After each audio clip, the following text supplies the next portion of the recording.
Welcome to our LinkedIn Live. The topic today is simplifying and de-risking your S4 transformation. I'd like to thank everybody for joining, and I'd like to highlight a couple of things. One is we have a comments chat that you'll see on our stream, and we'd love to get your input to make this interactive. And I'd love to first hear where everybody's from.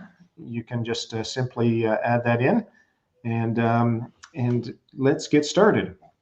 I know we're joined today by many SAP enterprise architects and consultants. I'm joined by Olaf Schönfelder, who leads product management for LeapGreat. Olaf will be presenting next week at a 4-day enterprise architects forum at SAP's US headquarters just outside Philadelphia. So welcome, Olaf. And I wonder, Olaf, when I think of product managers, I think of people who make sure that the product meets the needs of the market. Is that what you do at LeapGreat, or is it something different? So, hi Ross, thanks for having me and being here on this session. So yes, as a product manager, I do understand the challenges of companies that embark on an SAP S/4HANA journey, and my job is to make sure that LeapGreat's offering align with those challenges. And I think the big difference is that LeapGreat comes with a modern approach that it consists of a prescriptive services and an SAS platform. And I'll make sure that the offering delivers what is promised as benefits. That's interesting. So, well, before we get into what's happening next week at the Enterprise Architects Forum, you mentioned a modern approach. So I assume that relates to an S4 HANA implementation. What do you mean by that, and why is it more modern?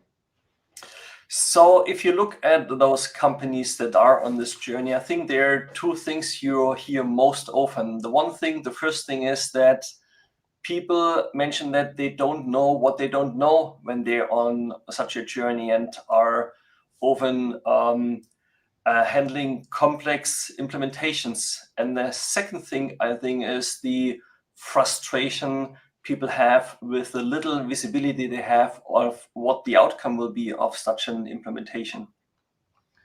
So why is this the case for ERP projects? This sort of, you mentioned things that they don't know what they don't know, and how lack of visibility that they have. Yeah, I believe it's not a subject of the people in the project. It's not the subject of the software. I think it's really the complexity of the task ahead of them. And if you look at most projects, they start with a long conceptual approach to understand the requirements of the customer and write this down, what they want to do, and then only during the realization phase, people really see the reality and what the outcome will be. And at that stage, I think that is when things become clear, where issues come when they do testing, when they have to do change management, training and integration. So what if you would actually start your project with a working system and you would have the chance to address the hard things much earlier? That's very interesting. So doing the hard things earlier, yeah, it gets me thinking, and I suspect that our consultants and our enterprise architects that are joined us here today have probably experienced a lot of these hard things on the projects. I think about it as, doing the hard things early that wouldn't work for some kids I know who are always procrastinating, but I know the sort of challenges that exist. So I assume that this will be part of the talk that you'll give at the forum. Can you tell me about it? Why the Enterprise Architect Forum, why that's important to LeapGreat to attend? Yeah, I think this is a huge opportunity to have an event where so many enterprise architects come together. Those architects play a very important role throughout the implementation of a project. They're responsible to bring together the business and the IT. They even have a quite an important role before the implementation actually starts. So they advise the stakeholders on how to go about this, what methodology, what path to choose, and how to guide SAP customer through this implementation project. So, I think those enterprise architects are a great audience where LeapGreat can share the experiences we have, but also the interesting approach we bring in order to tackle the risk and the challenges of such an SAP S/4HANA journey.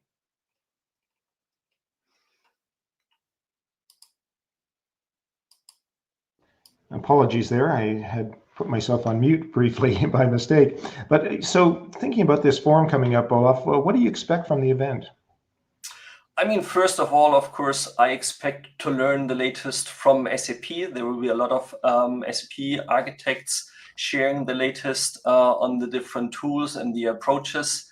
I'm also looking forward to have conversations with the customers who will join the event, but then, of course, also have an opportunity to share the experiences we have and sharing the approach we are providing to customers for those journeys. So there will be even a dedicated slot on the agenda where LeapGreat can share the offering we bring for customers. Well, not to spoil everything that you're going to talk about there, but I'd love for you to, describe a little bit of maybe what customer examples you plan to share.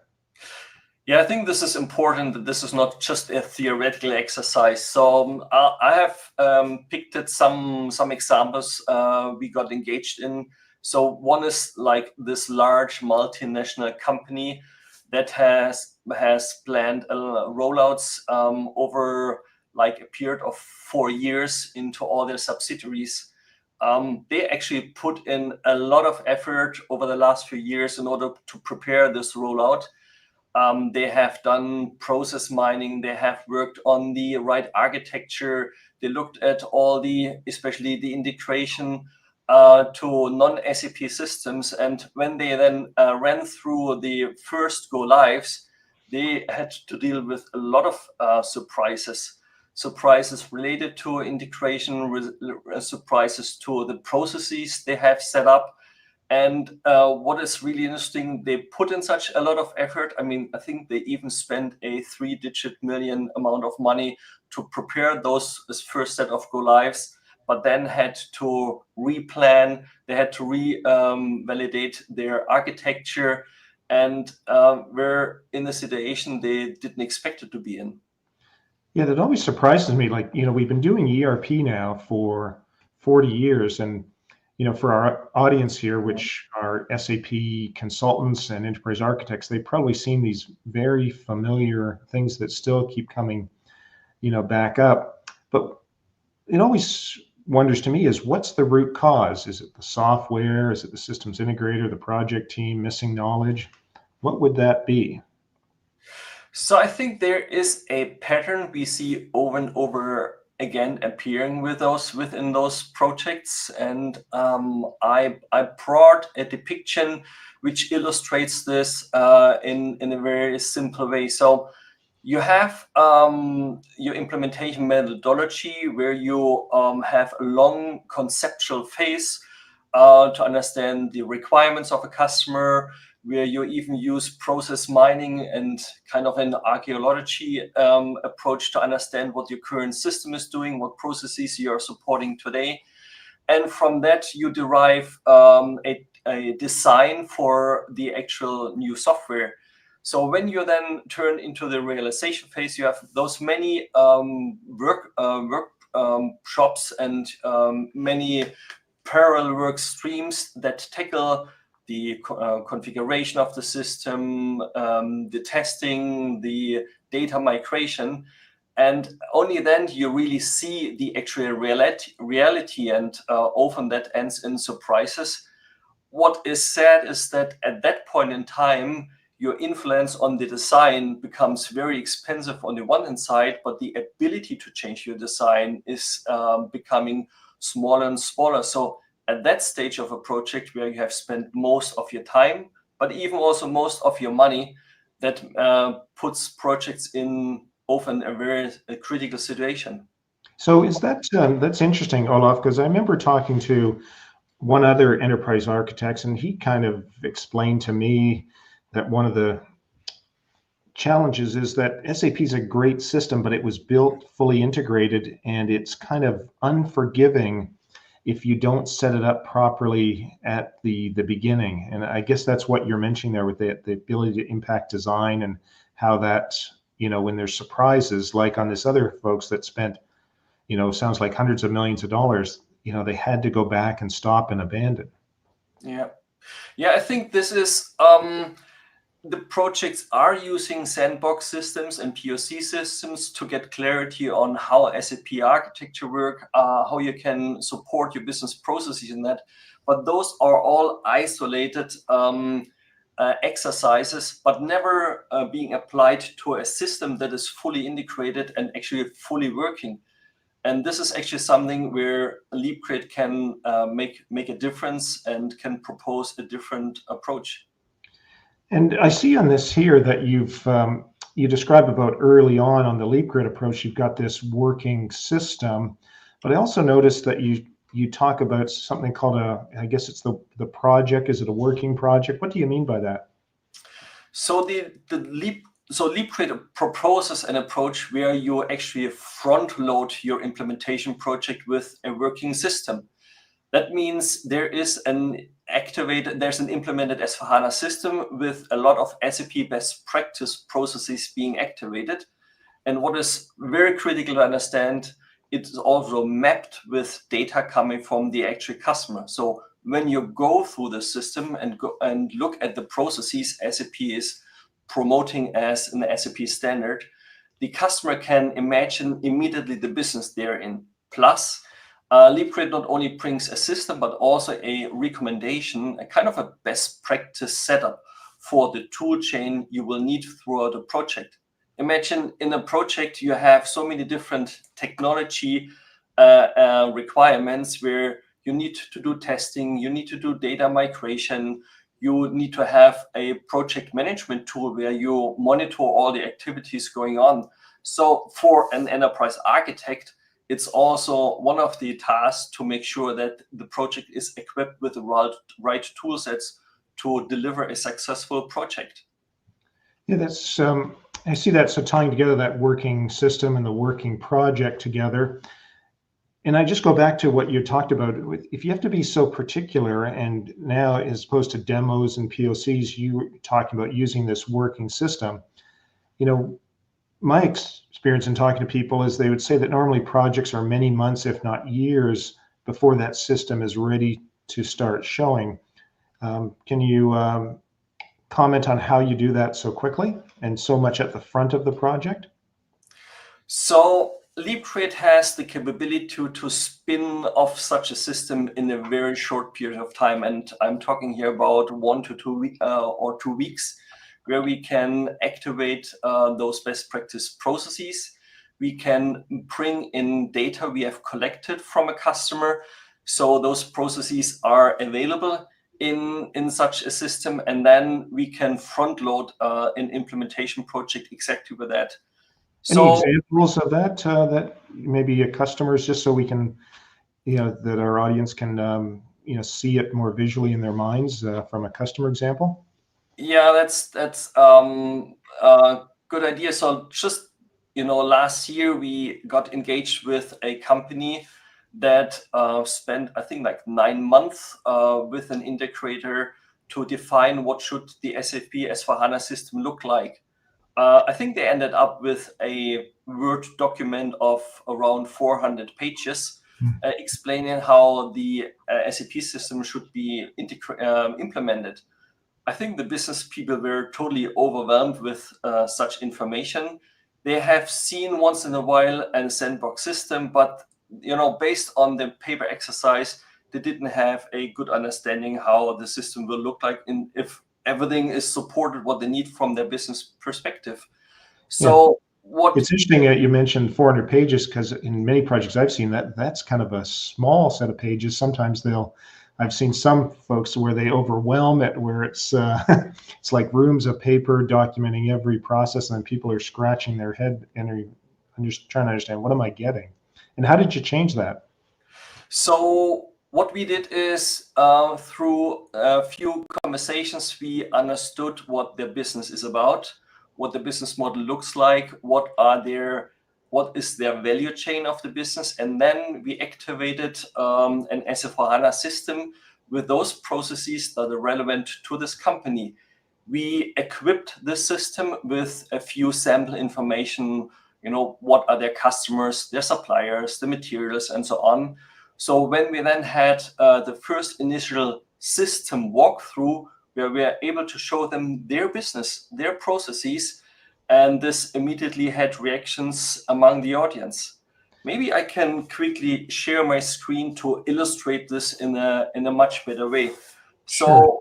what we use is kind of a very simple navigation to first explain what the process looks like. So here I have a very simple process, sell from stock, where you basically create a sales order, you take care of delivery and the goods issued, and then about the finance later on. So when we go into creating a sales order, we come with a step-by-step description what you have to do in the actual SAP system. And we map this process with data we have received from this company, like what are the typical customers, their products, what are the suppliers. So when we then did the system walkthrough, we could show them exactly that process with their data, and it immediately created reactions for the business people in the room, because throughout the value chain, they realized, oh, we could do things totally different in a new system environment. We could cut short on certain manual processes. We also shared, which is equipped with the information we put in front of customers. We equip this with the reports and analytical capabilities you would need through such a process.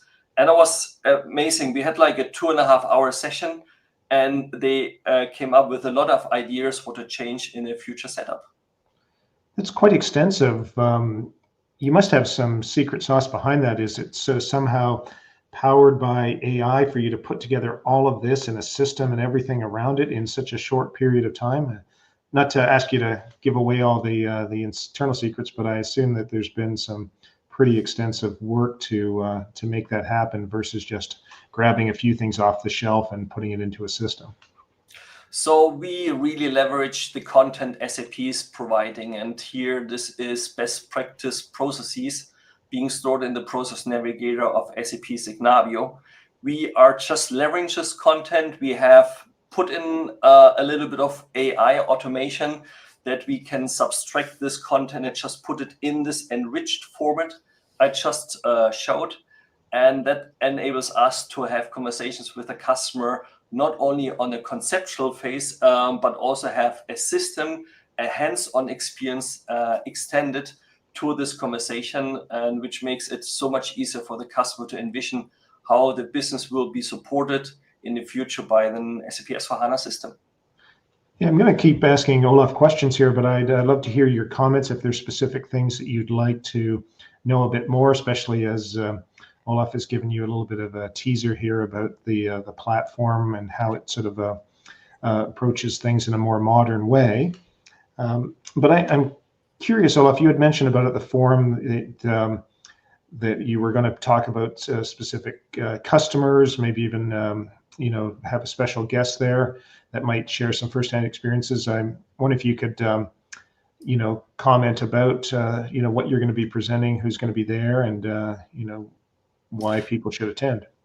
So we will have an opportunity to present the LeapGreat approach on next Wednesday at 1:50 p.m.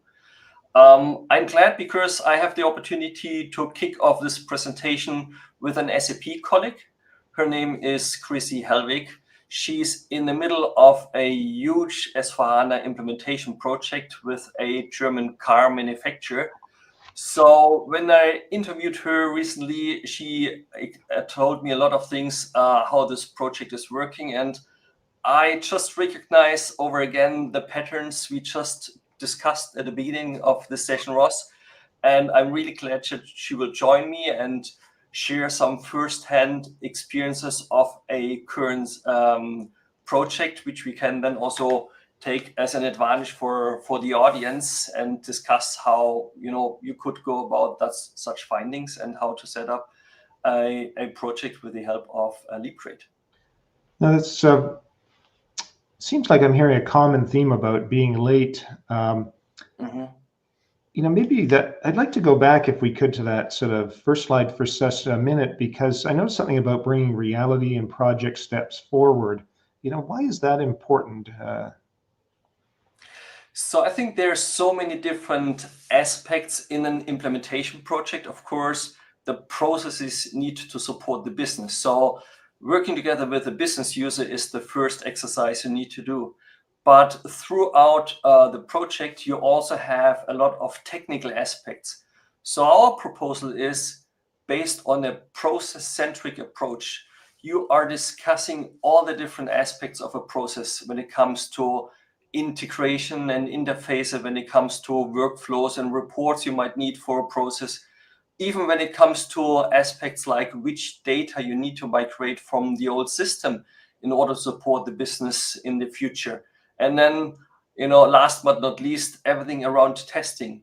So since we have a working system as a starting point, it's very, very easy to immediately apply changes to the system in the sense of quick and rapid and agile refinements. And once you have refined the process, you can go back to the users and get their feedback if what they discussed with you, if this is what they see now in the system, or if there have been misunderstandings. Sometimes certain requirements have been missed to be discussed. So you can immediately take actions in order to address the missing pieces and adjust and refine the system again until this meets the requirements of the business.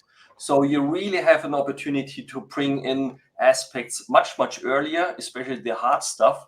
Data migration, I already mentioned, is one of those aspects where normally this is sitting at the very end of an implementation project and creates a lot of stress if data is not moved over in the correct format way, and especially quality.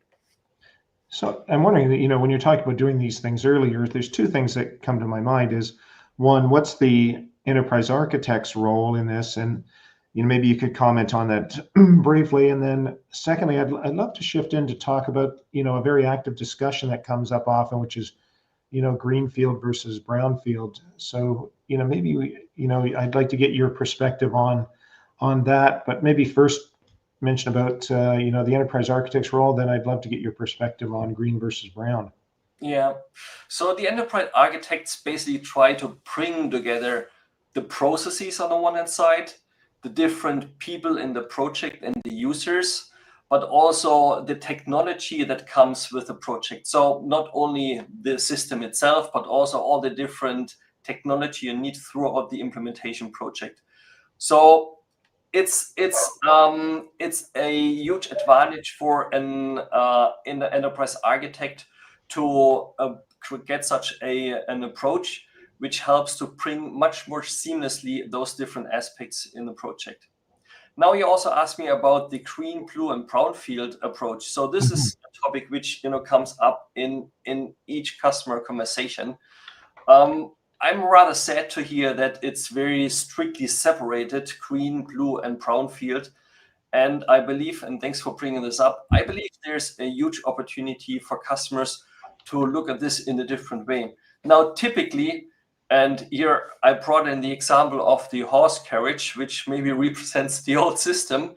A customer might identify the horse as being the engine that has been most critical to move forward in the past, and might end up with a new system where the horse is actually carrying the new car, although there's a huge set of modern technology inside the car, including an engine you could actually use. So in order to avoid such outcomes of an implementation project, I think there's an opportunity, and if you flip to the next slide, where you actually can go process by process, look at your future system, which is front-loaded in the implementation project, and you decide process by process if you have an opportunity to go with what SAP provides as the standard. And by that you go green. But of course, there might be some areas where you decide that either the process or the migrating data or doing archiving or other aspects of your project might be rather following the old approach, and you would want to bring in the past into your new system. So you have the chance to do fit to standard, fit to past, but also if there's no support, you can also do fit to design, and by that design new processes totally from you in your new system. So I think the LeapGreat approach has a huge advantage for this discussion, and you can have a case-by-case decision if you want to go green, brown, or a mixture of that, which is blue. Yeah, so if I understand correctly, by being able to see this working system based on those best practices, you can make these selective decisions versus feeling like you have to decide up front whether you're going to go green, brown, or blue, and in that regard. And so that gets me thinking more that this is going to require then a lot more change management, because if you're brownfield, you might not change a lot of those processes, so you're still letting the horse drive the car, but here you're going to have a new car with new ways to drive. So can you talk about how change management might play an even better part in this, and how you would involve that with your approach? Yeah. So if you listen to people that have gone through such projects, you hear normally two big key areas for success. One is data migration, and the other one is change management. So making sure that the organization is prepared for the changes you're applying by introducing a new system.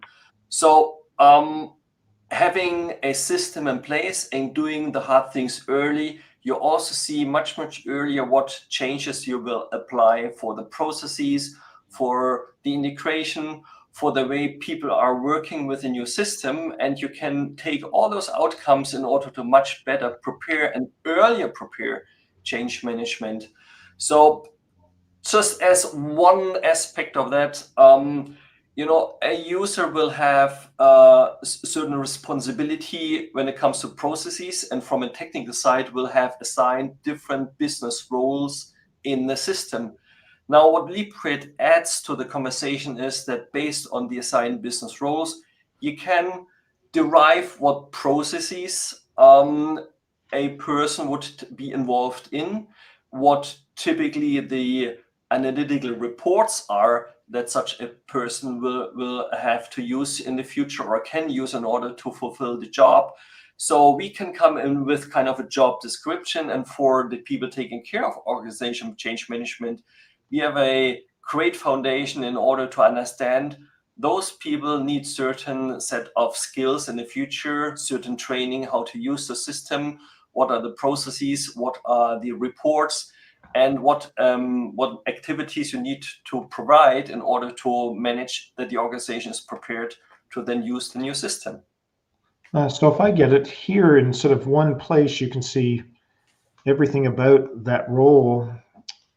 It's kind of like a cockpit for that, and then it enables them to navigate that change. And would that be just for the people on the project, or is this for actual for the actual business users of the system? Would they ultimately have this as something as they're starting to learn and get trained on the new S/4HANA system? Very good point, Ross. This is something that also, even after the go live, will create a huge benefit to the organization, because this is kind of a job description, if you like. So this will help also to onboard new colleagues into the organization.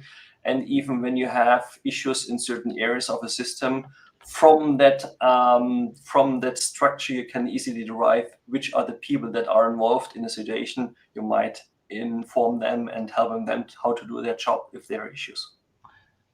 So we're getting near the top of our hour, Olaf. Just what are one or two key takeaways out of all this stuff? Because you've really got, I think, a lot of us thinking that implement SAP S/4HANA in new ways. But what are the one or two key takeaways you would have for the enterprise audience architect, for example? Yeah, I'm really looking forward to the event next week, because I strongly believe that the enterprise architects, they play a leading role in those projects. So They are put into the position to help setting up the project, but also guiding through the project. And we can help them to do things earlier. And this is my advice. So for the architects, support the organization, get early visibility of the system, which enables the architects also to do the hard things much, much earlier. And by that, make sure to bring down the risk of such an implementation project. I like this sort of part here, a little play on words with enterprise architect and early. So it's really, that's especially doing these hard things early, that get around these things where the backload of the project. So I'd like to thank everyone for joining. This has been a great session with Olaf, and for those that are going to be at the Enterprise Architect Forum next week, we look forward to have you join Olaf at that session. This LinkedIn Live is being recorded, and it will be put up on the site later on today. And finally, I'd like to just mention that you should mark in your calendars March 13th at 11 a.m. because we're going to be doing another LinkedIn Live, joined by LeapGreat CEO Bob Cummings, along with Tammy Becker, who's the SAP RISE Global Ecosystem Head. And together they'll be talking about opportunities in SAP's evolving positioning and what it means for, go-to-market, partners, and customers. So we look forward to seeing everybody there. And we thank everybody for participating today, and especially to Olaf and giving us lots of great customer examples and a real sneak peek to what he will be presenting next week at the Newtown Square Forum. Thanks a lot, Ross.